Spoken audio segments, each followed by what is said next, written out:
बाबा जी, क्या ये सच है कि कुछ लोग केवल एक बार हमारे घर में कदम रखकर हमारी किस्मत की दिशा बदल देते हैं? बेटा, मनुष्य का घर केवल ईंटों और दीवारों का ढांचा नहीं होता। वो एक पवित्र स्थान होता है जहां हर दीवार, हर दीपक, हर आहट अपने परिवार की ऊर्जा से जुड़ी होती है। घर सिर्फ रहने की जगह नहीं बल्कि आत्मा का मंदिर होता है बेटा। घर की ऊर्जा हमारी सोच, हमारे कर्म और हमारे भावों से निर्मित होती है। इसीलिए इस स्थान को स्वच्छ और पवित्र बनाए रखना सबसे बड़ा धर्म है। परंतु बेटा, जब तुम अपने द्वार ऐसे लोगों के लिए खोल देते हो जिनके मन में तुम्हारे प्रति ईर्ष्या या द्वेष है, तब तुम अनजाने में अपने घर की शांति को भंग कर देते हो। व्यक्ति चाहे तुम्हारा मित्र ही क्यों ना हो, पर वो अपने घर की ऊर्जा लेकर चलता है। और अगर उस घर में जलन, द्वेष या असंतोष है तो वो नकारात्मक शक्ति तुम्हारे द्वार तक पहुंचती है बेटा। हर घर की अपनी एक अदृश्य तरंग होती है। कुछ घरों में प्रेम और सद्भाव की तरंगे उठती हैं, कुछ में ईर्ष्या, तृष्णा और कलह की। जब किसी ऐसे व्यक्ति का कदम तुम्हारे घर में पड़ता है जहां का वातावरण भारी और ईर्ष्यालु है, वो अपने साथ वही कंपन लेकर आता है। धीरे धीरे तुम्हारे घर की सकारात्मक शक्ति कमजोर होने लगती है, बिना तुम्हारे जाने बेटा। यह संसार केवल दिखाई देने वाली वस्तुओं से नहीं बल्कि ऊर्जा से संचालित है। जिसका मन जैसा होता है उसका प्रभाव वैसा ही फैलता है। खुश व्यक्ति का घर उजाला फैलाता है, ईर्ष्यालु व्यक्ति का घर अंधकार। और बेटा, उस अंधकार का एक बड़ा अंश भी जब तुम्हारे घर में प्रवेश करता है तो तुम्हारे सुख के दीपक की लौ डगमगाने लगती है। लोग सोचते हैं कि बुराई कर्म से आती है, परंतु बुराई कई बार केवल संग से भी आ जाती है। जो तुम्हारे प्रति द्वेष रखता है वो चाहे मुस्कुरा कर मिले, पर उसके मन की तरंग तुम्हारे घर की शांति को खा जाती है। मैंने यह सत्य अपने जीवन में बार बार देखा है बेटा। लोग कहते हैं हम तो किसी का बुरा नहीं सोचते, फिर भी हमारे घर में अशांति क्यों है? कि कई बार बुराई तुम्हारे कर्म से नहीं बल्कि किसी और के संग से प्रवेश करती है।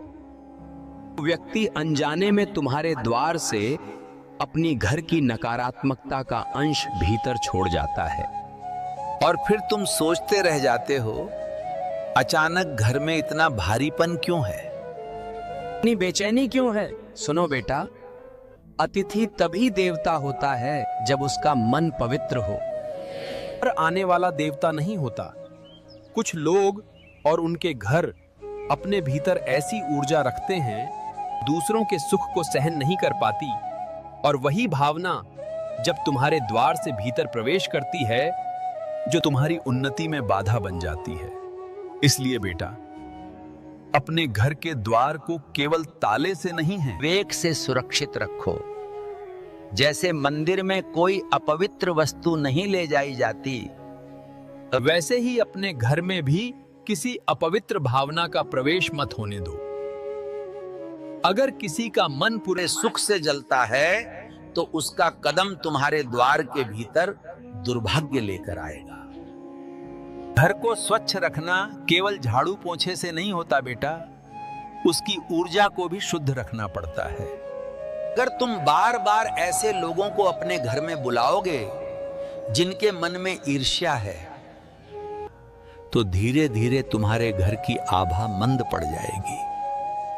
जहां पहले हंसी थी वहां कलह आ जाएगी, जहां पहले समृद्धि थी वहां चिंताएं पनपेंगी, जहां पहले शुभ संकेत मिलते थे जहां अपशकुन शुरू हो जाएंगे।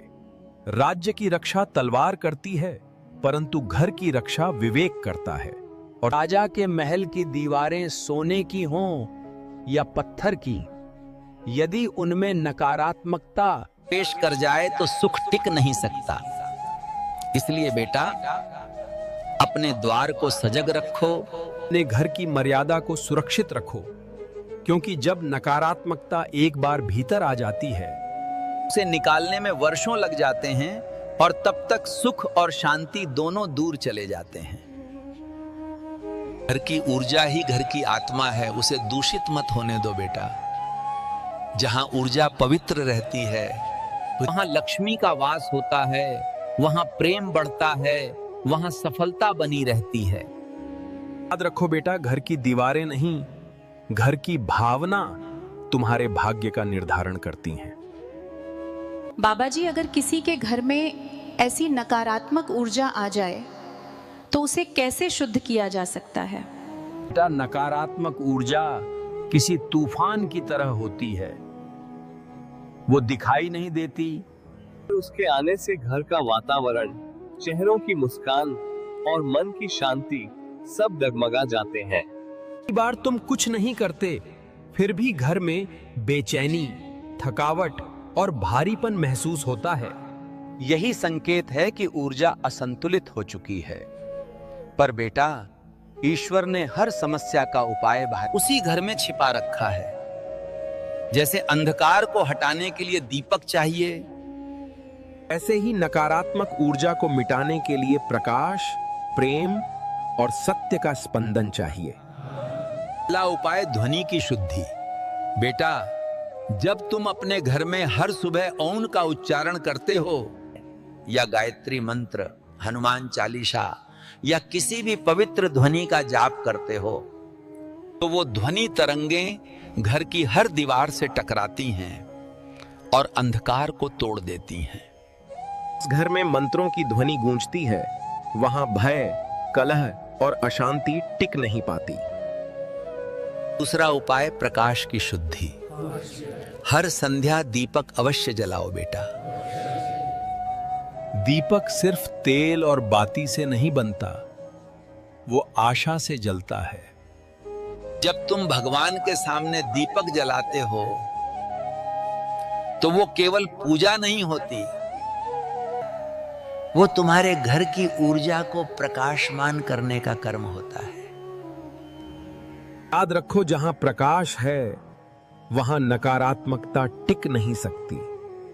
तीसरा उपाय सुगंध और पवित्रता की शुद्धि। गृहस्थ जीवन में अगर नकारात्मकता का भाव हो, घर में कपूर, गुग्गुल या चंदन की धूप जलाना अत्यंत आवश्यक है कि सुगंध केवल वातावरण को नहीं बल्कि मन और विचारों को भी शुद्ध करती है। चौथा उपाय जल की शुद्धि।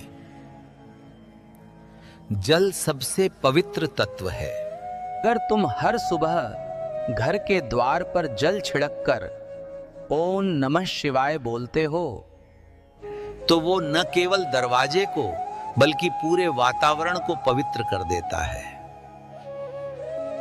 जल में स्मरण शक्ति होती है, जो भी शब्द तुम कहते हो जल उसे ग्रहण कर लेता है।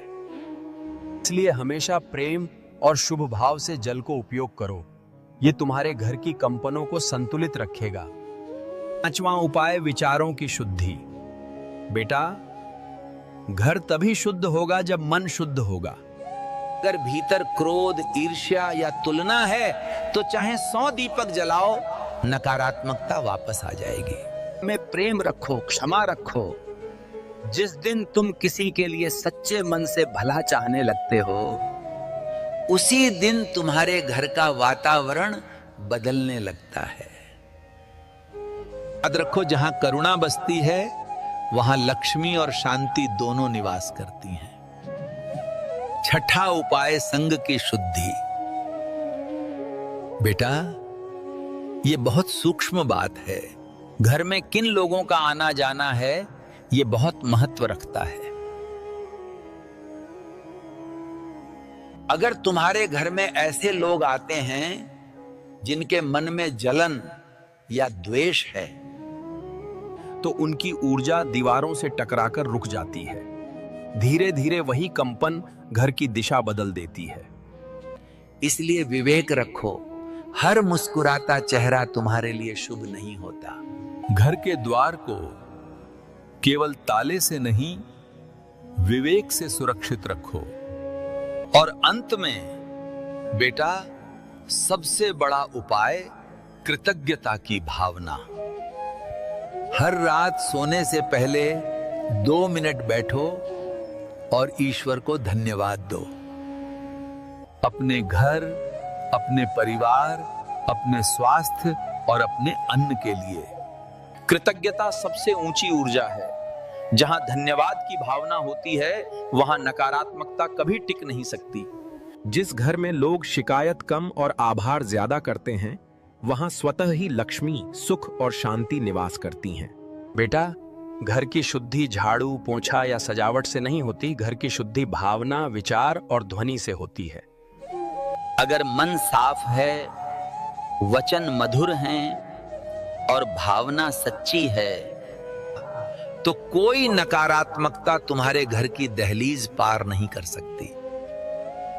जहां प्रेम है वहां परमात्मा है, और जहां परमात्मा है वहां कोई अंधकार नहीं रह सकता। तो ये दरबार सबका है जो सत्य, प्रेम और सनातन को मानता है। तो इस परिवार से जुड़िए, सब्सक्राइब करिए और अपने पवित्र विचार कमेंट में अवश्य साझा करें। आपकी हर बात यहां आशीर्वाद बनकर गूंजती है।